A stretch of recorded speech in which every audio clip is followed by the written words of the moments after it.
Bakıda vətəndaşın boynuna şalvarının kəmərini bağlayıb əza verməkdə təqsirləndirilən Aydın Qurbanov və Turan Rüfullayevin cinayət işinin bəzi detalları məlum olub. Aparılmış istintaq zamanı müəyyən edilib ki, Aydın Qurbanov tanışı Turan Rüfullayev və şəxsiyyəti istintaqla araşdırılan Elnur adlı şəxslə birlikdə əzab vermə cinayətinin törədilməsi barədə razılaşaraq cinayət əlaqəsinə giriblər. Belə ki, 2024-cü ilin may ayının əvvəllərində TikTokda Elşan İbrahimovla Elnur adlı şəxs arasında mübahisə yaranıb.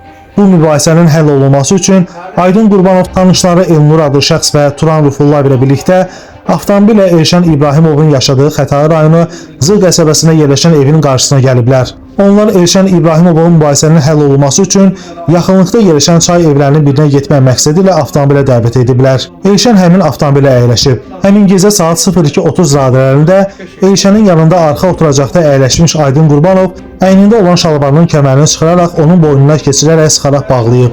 Aydın yol boyu kəmərdən tutaraq mütəmadi dartmaqla Elşanı boğaraq güclü fiziki ağrı və psixi istirablar verməklə qəddar, ləyaqətə alçaldan və qeyri-insani rəftar və davranışa məruz qoyub. İttiham haqqında göstərilib ki, Aydın Elşan İbrahimovun ünvanına qardaşlarımı və qardaşlarımın doğmalarını söyəni it kimi tutmuşam. Mənim adım Aydındır, Gəncəliyəm. Bax, it kimi gəzdirirəm. İt kimi, hamı görsün, hamı da bugün görəcək sözlərini səsləndirib. Bu zaman Elnur adlı şəxs bunu öz mobil telefonu vasitəsilə TikTokda canlıda göstərərək paylaşıb. Bundan başqa Aydın Qurbanov və Turan Rüfullayev satış məqsədi ilə qanunsuz olaraq küllü miqdarda psixotrop maddə əldə etmə, saxlama, daşıma və satmaqda da ittiham olunurlar. Belə ki, daxil olmuş məlumat əsasında Daxili İşlər Nazirliyinin Baş Mütəşəkkil Cinayətkarlıqla Mübarizə İdarəsinin əməkdaşları tərəfindən həyata keçirilmiş əməliyyat axtarış tədbirləri nəticəsində Aydın Qurbanov və Turan Rüfullayev 24 iyun günorta radələrində saxlanılaraq Baş Mütəşəkkil Cinayətkarlıqla Mübarizə İdarəsinin inzibati binasına gətiriliblər.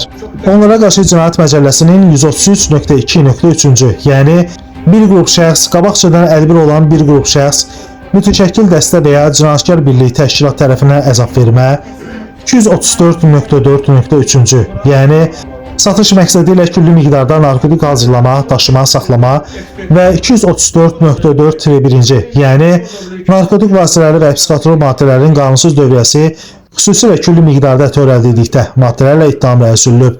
Orxan Rasifoğlu, Məhkəmə Xəbərləri.